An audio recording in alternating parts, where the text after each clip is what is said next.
तो हेलो दोस्तों, आज की क्लास जो होगी ये लुसेंट शुरू से होगा। इसमें सामान्य ज्ञान में लुसेंट का जो सामान्य ज्ञान है इसको शुरू से भी हम पढ़ाने वाले हैं।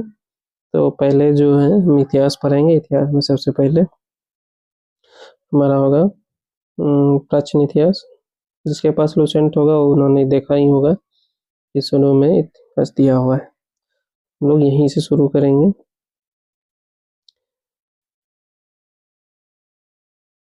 तो चलिए स्टार्ट करते हैं।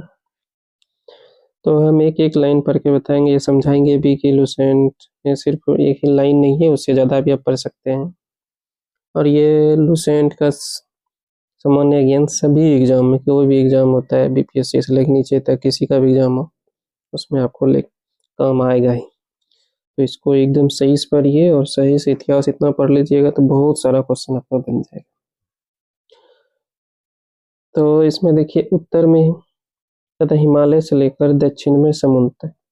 सबसे पहले देखिए जब इतिहास पढ़िए तब आपको एक मैप रखना चाहिए ताकि पता लगे आप क्या पढ़ रहे हैं।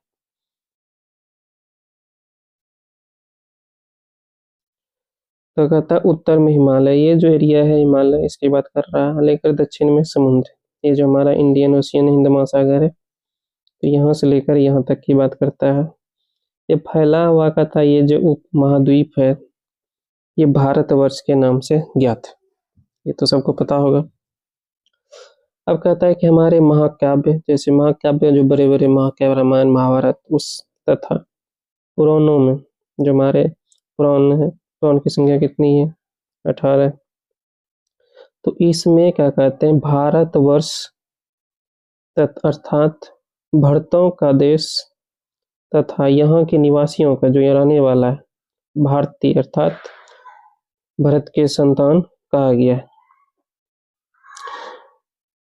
अब देखिए भरत एक प्राचीन कबीले उत्तर पश्चिमी में रहने वाला एक समूह था। अब उत्तर पश्चिम एरिया कौन हो गया? इस एरिया का बात हो रहा है, उत्तर और पश्चिम के एरिया में।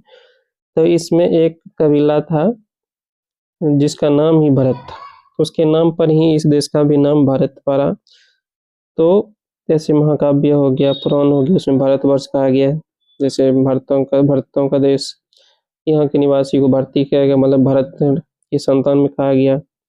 और प्राचीन कबीले जो इस एरिया में रहते थे उस कबीले का नाम भी था भरत, इसके नाम पर इस देश का नाम भारत पड़ा।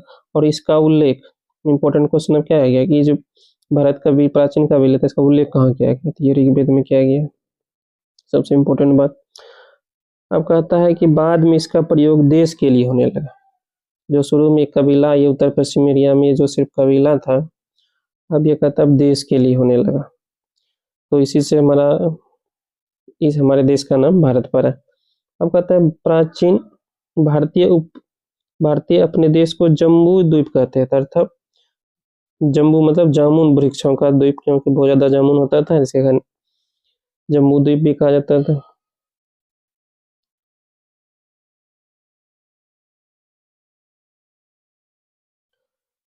हाँ भाई कि प्राचीन ईरानी, अब ईरानी का बात आता है कि ईरान का लोग हमारे देश को क्या कहते थे। देखिए ईरान का लोग सिंधु नदी के नाम, सिंधु नदी किधर है? इस एरिया में बहती है सिंधु नदी। और ये कहते यही सिंधु नदी के नाम से जोड़ते थे, जिसे वो सिंधु न कहकर हिंदू कहते थे। अब ईरानी लोग इस नदी को सिंधु नहीं बोल पाते थे, बोलते थे क्या? सो को हो पढ़ते थे, इसलिए इस एरिया में रहने वाले लोग को सो से हो मतलब सिंधु से हिंदू होने लगा, तो हिंदू से ही हिंदू कहने लगे। कौन कहने लगे? तो ईरानी कहने लगा, सिंधु नदी का।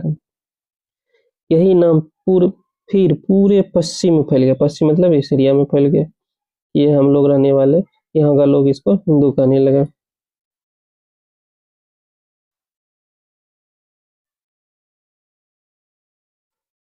तो ईरानी ने सिंधु नदी को स्वगोह पढ़ने से हिंदू हो गया, और जो इस एरिया में रहते थे पश्चिमी में तो इसको हिंदू कहने लगे, मतलब सिंधु के इस बगल ये लोगों को। अब फिर यही नाम पूरे पश्चिम में फैल गया और पूरे देश को इसी के नदी के नाम से जाना जाने लगा। अब यूनानी इसे हिंदे और अरब इसे हिंदू कहते थे? हिंद कहते थे। तो इन्होंने क्या बोलते थे? हिंदी। और अरब इसे क्या कहते थे? हिंद। और मध्यकाल में इस देश को हिंदुस्तान कहा जाने लगा। ये शब्द भी फारसी शब्द हिंदू से बना है। कौन? हिंदुस्तान। तो यहाँ तक आप समझ गए। अब आगे देखते हैं विंध्य की पर्वत श्रृंखला। अब देखिए, अगर पूरा भारत का मैप देखिएगा तो ये एरिया हमारा हो गया विंध्याचल। तो विंध्याचल जो कहता है कि भारत को, देश को उत्तर और दक्षिण दो भागों में बांटती है, उत्तर भाग और दक्षिण भाग। इस बगल में विंध्याचल पर्वत है। आपके पास अगर मैप है तो भारत का आप देख सकते हैं।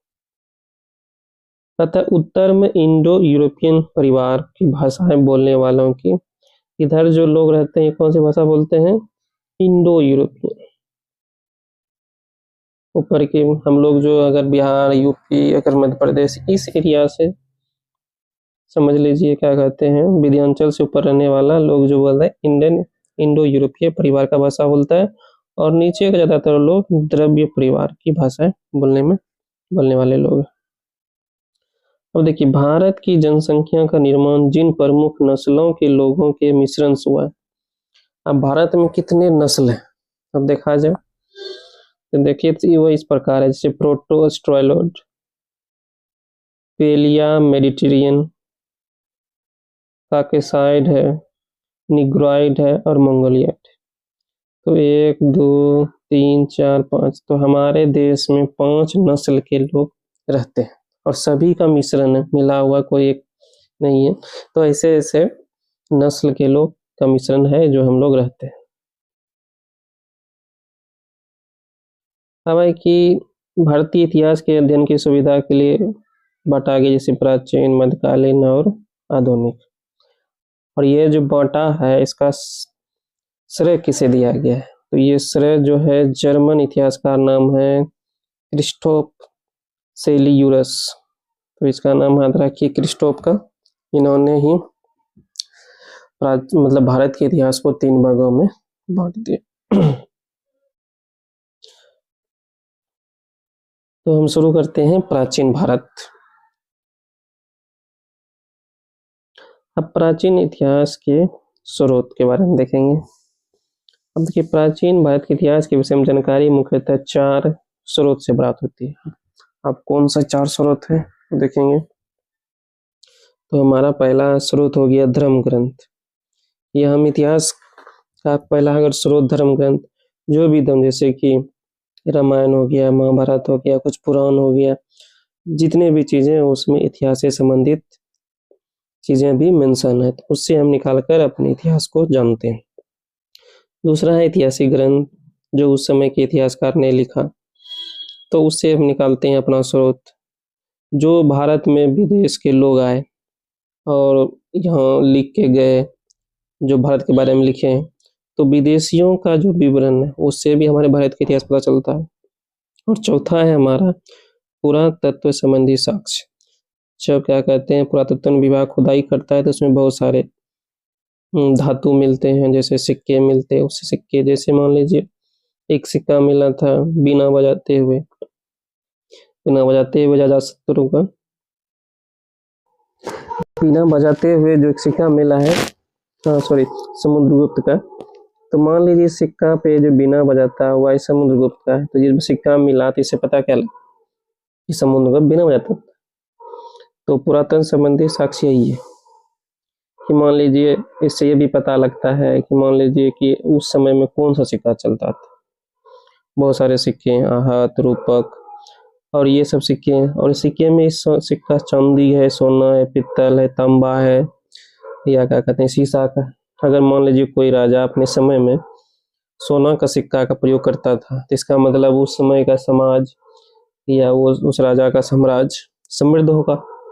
मान लीजिए कोई शीशा का यूज करता होगा तो हो सकता है उससे कमजोर होगा। तो ये भी एक प्रकार का साक्ष्य है कि उस समय के स्रोतों, इस सब स्रोतों से जानने के लिए उस समय का इतिहास। अब देखते हैं धर्म ग्रंथ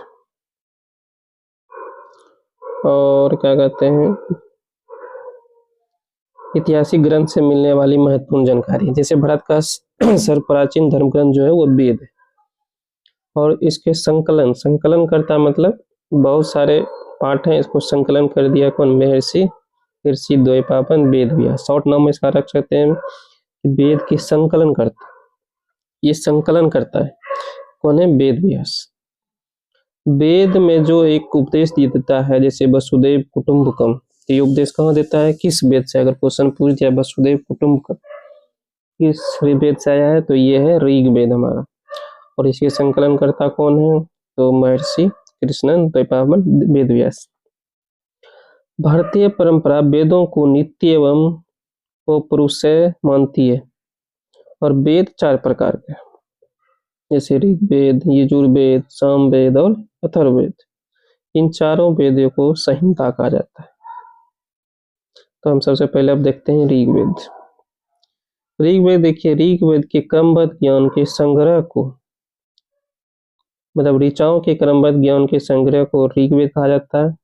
और इसमें कितना है? 10 मंडल है। सूक्त कितना है? 1028 सूक्त है, एवं 10,462 ऋचाएं हैं। इस वेदाओं की ऋचाओं को पढ़ने वाले जो भी ऋषि इस ऋचाओं को पढ़ता है तो उसको महोत्तरी कहते हैं। और इस वेद से आर्य की राजनीतिक प्रणाली का पता चलता है। किसका? ऋग्वेद से किसका पता? आर्य की राजनीतिक प्रणाली, इतिहास की राजनीतिक प्रणाली, उसके इतिहास, उसके ईश्वर की महिमा के जानकारी मिलता है किससे? ऋग्वेद से। इसका आर्य। अब देखिए, विश्वामित्र द्वारा रचित एक ऋग्वेद के 3रे मंडल में सूर्य देवता स्वामित्री को समर्पित प्रसिद्ध गायत्री मंत्र है। तो कौन मंडल में? ये 3रे मंडल में। किसने लिखा है? विश्वामित्र ने। किस देवता के लिए? सूर्य देवता के लिए। और एक और मंडल है जो बहुत इंपॉर्टेंट है, देखिए नवमा मंडल। इसमें नवमा मंडल क्या है? देवता सोम का उल्लेख। देखिए, देवता जो सोम है, तो ये सोम एक पौधा है, ठीक है, और ये पौधा जो था ये हिमालय पे मिलता था। मान लीजिए उस समय के एक प्रकार का मदिरा जैसा होता है ना, ये पौधा का प्रयोग उसमें किया जाता था। ये इतना महत्वपूर्ण था कि इसके 9वें मंडल में इसको देवता घोषित कर दिया गया, ठीक है। तो 9वें मंडल में सोम देवता का उल्लेख। सोम एक पौधा है, औषधीय पौधा मान लीजिए। अब 8वें मंडल में है कि हस्तलिखित ऋचाओं को खील कहा जाता है।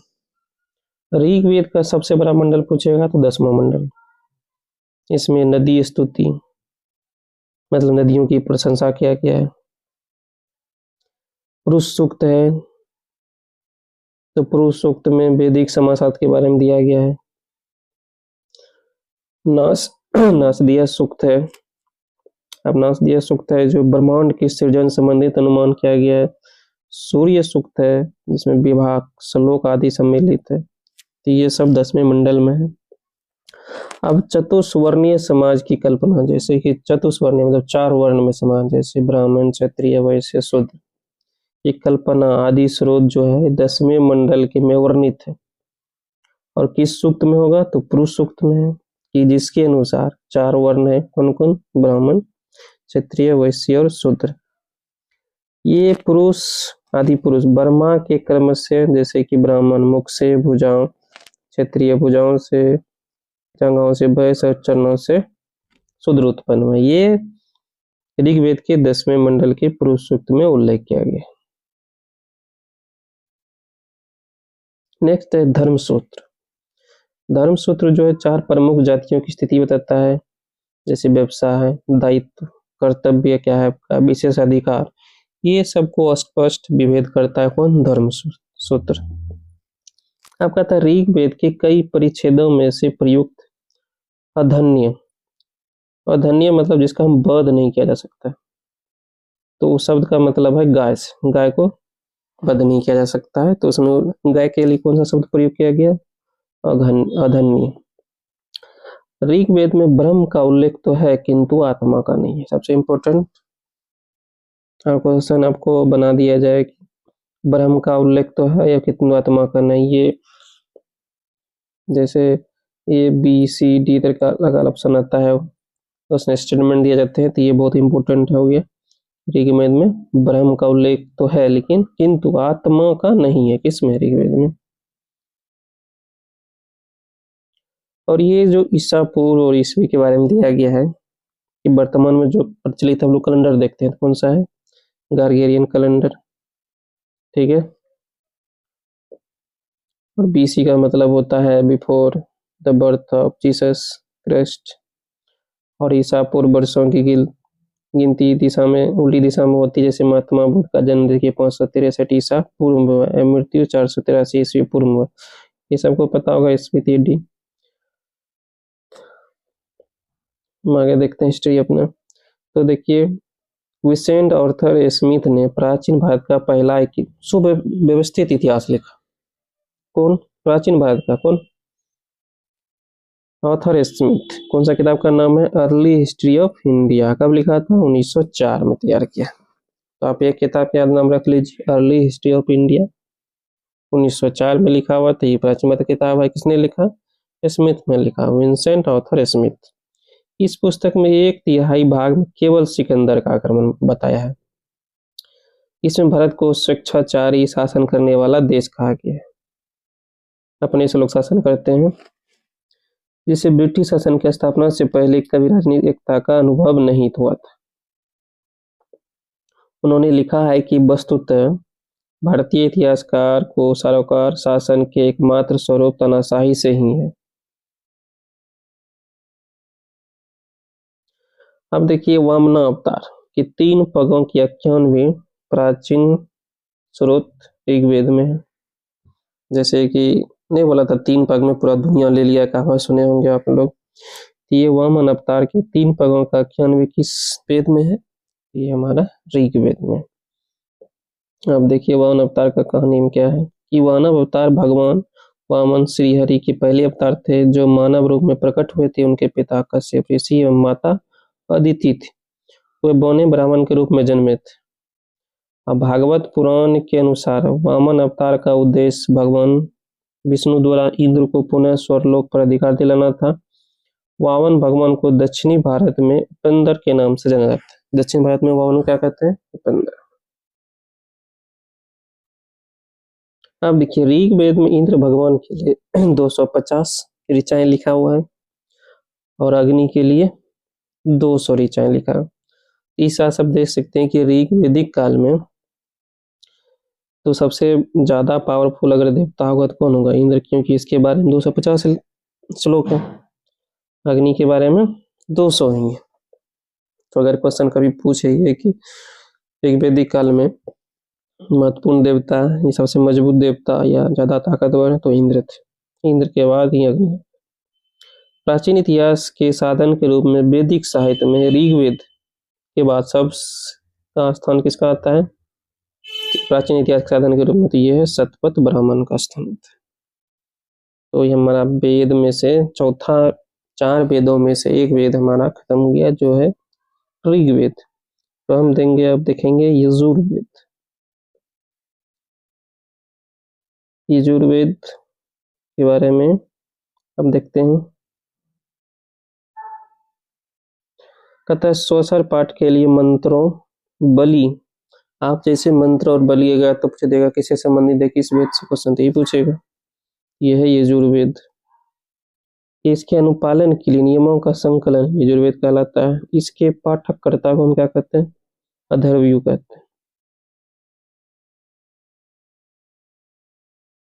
दूसरा है यजुर्वेद में यज्ञ के नियम। यो सयजुर यो सयज्ञ। यजुर्वेद में यज्ञों का नियम है, विधि विधानों का संकलन मिलता है। बलिदान देखते हैं, जैसे लोग किसी का मन्नत पूरा होता है तो किसी चीज का बलिदान दे देते हैं। तो बलिदान से विधि सब किसमें है? यजुर्वेद में है। ये एक ऐसा है जिसमें गद और पद दोनों है। किसमें है? ये हमारा है यजुर्वेद। हमारा 2 वेद खत्म हो चुका है। हम चलेंगे अब तीसरे वेद की ओर, जो है हमारा सामवेद। साम का सारवेद कहते हैं गान, सब गाना। इस वेद में मुख्यतः यज्ञों के अवसर पर, यज्ञ जो होता था, बहुत बड़ा यज्ञ अभी भी होता है वर्तमान में, तो ऋच मंत्रों का संकलन जो है इसके बारे में दिया हुआ। इसमें यज्ञ किससे संबंधित है? साम से, वेद से। यज्ञों के अवसर पर गाए जाने वाले ऋचाओं के संकलन। इसके पाठ्यकर्ता को उद्धातृ कहते थे। इसका संकलन ऋग्वेद पर आधारित है। इसमें 1810 सूक्त है। प्राय ऋग्वेद से जो भी सूक्त है ज्यादातर किसे ले गया, ऋग्वेद से लिए गए। इसे भारतीय संगीत का जनक कहा गया। किसको, सामवेद। 100 से संगीत, भारतीय संगीत। यजुर्वेद, सामवेद किसी भी विशिष्ट ऐतिहासिक घटना का वर्णन नहीं मिलता है, मतलब इतिहास से संबंधित घटना इसमें नहीं है। किसमें, सामवेद। तो हम चलते हैं आगे। हमारा है अथर्ववेद। अथर्वा एक ऋषि थे। इस वेद में कुल 731 मंत्र और लगभग 6000 पद हैं। और इसके कुल कुछ मंत्र जो है ऋग्वेदिक मंत्रों से भी प्राचीनतर है, मतलब बहुत प्राचीन है। ऋग्वेद जो मतलब पहले लिखा गया था, तो बहुत प्राचीन है। औषधि का उल्लेख देखिए पहले, सबसे पहले किसमें किया गया, औषधि संबंधित। यह है हमारा अथर्ववेद। ऐतिहासिक दृष्टि से अथर्ववेद का महत्व इस बात में है कि इसमें सामान्य मनुष्यों के विचारों, अंधविश्वासों का विवरण मिलता है। ठीक है, देखिए पृथ्वी सूक्त, एक हमारा एक और सूक्त आ गया। अथर्ववेद को प्रतिनिधि सूक्त माना गया। तो पृथ्वी सूक्त किससे संबंधित है, अथर्ववेद का प्रतिनिधि सूक्त किसे माना गया, पृथ्वी सूक्त। इसमें मानव जीवन के सभी पक्ष, जैसे कि गृह निर्माण का बात, कृषि की उन्नति के बारे में, व्यापारिक मार्ग का खोज करना, रोग निवारण, जैसे नहीं बोला, अंधविश्वास भी है और विचार भी है, समन्वय, विवाह, राजभक्ति, राजा का चुनाव, बहुत से वनस्पति, औषधि, वशीकरण, आगे अंधविश्वास, विचार, ये सब है। जादू टोना, ये सब किसमें वर्णन है, तो हमारा ये अथर्ववेद में वर्णन किया गया है। अब देखिए अथर्ववेद में परीक्षित के कौरवों का राजा क्या कहा गया है। अथर्ववेद में कौरवों का राजा क्या किसको कहा गया है, परीक्षित को। और कुरु देश की समृद्धि का अच्छा चरित्र वर्णन मिलता है। कुरु जब देश था, कुरु देश के बारे में सबसे अच्छा जानकारी किसमें मिलता है, किस वेद में हमारा, तो ये है हमारा अथर्ववेद। अब देखिए इसमें सभा एवं समिति को प्रजापति की 2 पुत्रियों कहा गया, किस वेद में, अथर्ववेद में। ये सब क्वेश्चन पूछेगा। वेदों की भी कई शाखाएं हैं जो वैदिक अध्ययन और व्याख्या के लिए से जुड़े विभिन्न दृष्टिकोण को प्रतिनिधित्व करती है। जैसे सकाल शाखा, ऋग्वेद से जुड़ी एकमात्र जीवी शाखा है। तो सकाल शाखा किससे है जुड़ी हुई, ऋग्वेद से। यजुर्वेद को में शुक्ल यजुर्वेद और कृष्ण यजुर्वेद की 2 शाखाओं बटा गया है। ये सब हमारी शाखाएं किसका, यजुर्वेद का। दूसरा है मध्यान्ह और कान्व, शुक्ल यजुर्वेद अथवा वाजसेन संहिता की शाखाएं हैं। और कृष्ण यजुर्वेद से जुड़ी शाखाएं जैसे काठक, कनिष्ठल, मित्रियानी, तैतरी, ये सब है। कौथुम, रानानीय एवं जेमिनीय यह तलवारकार सामवेद की शाखा है। तो सब वेदों की शाखा इसमें दिया हुआ है, तो आप एकदम डिटेल से इसको रट के याद कीजिए। और अंतिम अथर्ववेद की शाखाएं 2 शाखाएं हैं, शौनक एवं पेपलाद। और सबसे प्राचीन वेद ऋग्वेद और सबसे बाद का वेद अथर्ववेद। तो हमारा आज यहाँ तो चारों वेद था, खत्म हो चुका है। तो वेद से संबंधित और यह खत्म हो चुका है। तो आगे इसका हम एमसीक्यू शुरू करेंगे। क्या कहते हैं, एमसीक्यू हमारा शुरू होगा। एक बुक आता है जिसको बोलते हैं पूर्वालोकन, आता है ना, तो उससे हम लोग एमसीक्यू स्टार्ट करेंगे। तो जैसे जैसे बढ़ते रहेगा हम पीछे इसके एमसीक्यू भी शुरू करेंगे, प्राचीन भारत का या हिस्ट्री का। तो आज के लिए बस इतना ही। वीडियो अच्छा लगे तो वीडियो को मतलब चैनल को सब्सक्राइब कर दीजिएगा। धन्यवाद।